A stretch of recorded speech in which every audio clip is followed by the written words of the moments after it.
Assalamualaikum warahmatullahi wabarakatuh. Nama saya Muhammad Jailani dari Perbankan Syariah semester 2. Saya di sini akan menerangkan tentang pengertian hadis, ruang lingkup, dan perbedaan hadis dengan Al-Quran. Langsung masuk ke pembahasan saja, yaitu hadis. Hadis bisa disebut dengan as-sunnah. Sunnah secara bahasa yaitu adat istiadat atau kebiasaan. Sunnah, pengertian sunnah yaitu segala perkara, perbuatan atau penetapan serta kebiasaan Nabi Muhammad SAW.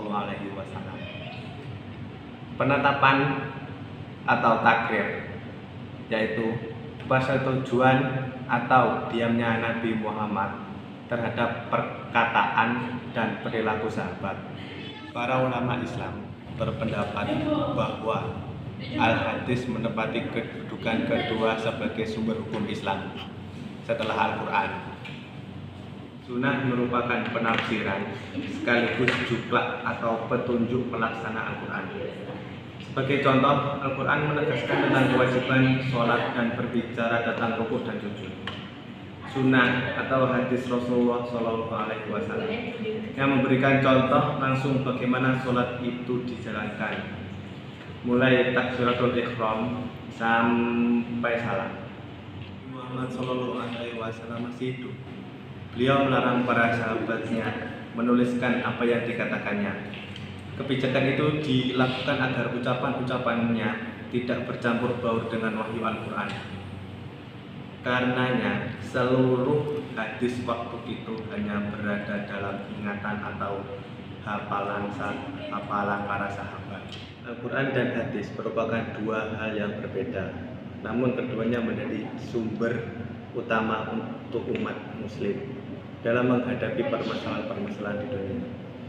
Beberapa perbedaan antara Al-Quran dan hadis yaitu yang pertama, Al-Quran memiliki bahasa dan makna yang berasal dari Allah Subhanahu wa Ta'ala, sedangkan hadis memiliki bahasa dan makna yang berasal dari Rasulullah SAW. Al-Quran merupakan sebuah mukjizat, sedangkan hadis bukanlah sebuah mukjizat. Yang ketiga, isi Al-Quran wajib dibacakan ketika sholat, sedangkan hadis tidak diperbolehkan. Yang keempat, Al-Quran mendapat jaminan keutuhannya, kesempurnaannya, dan kebenarannya sepanjang masa oleh Allah Subhanahu wa Ta'ala.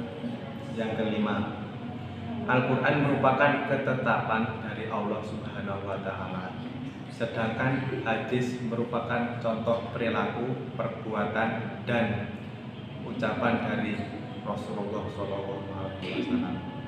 Yang keenam, bahasa Al-Quran bersifat umum, universal, sedangkan hadis bersifat khusus atau ditunjukkan. Yang ketujuh, membaca Al-Quran mendatangkan pahala, sedangkan hadis tidak ada pahala secara khusus. Yang kedelapan, Al-Quran tidak boleh dipegang oleh orang yang tidak suci atau berhadas, sedangkan hadis boleh.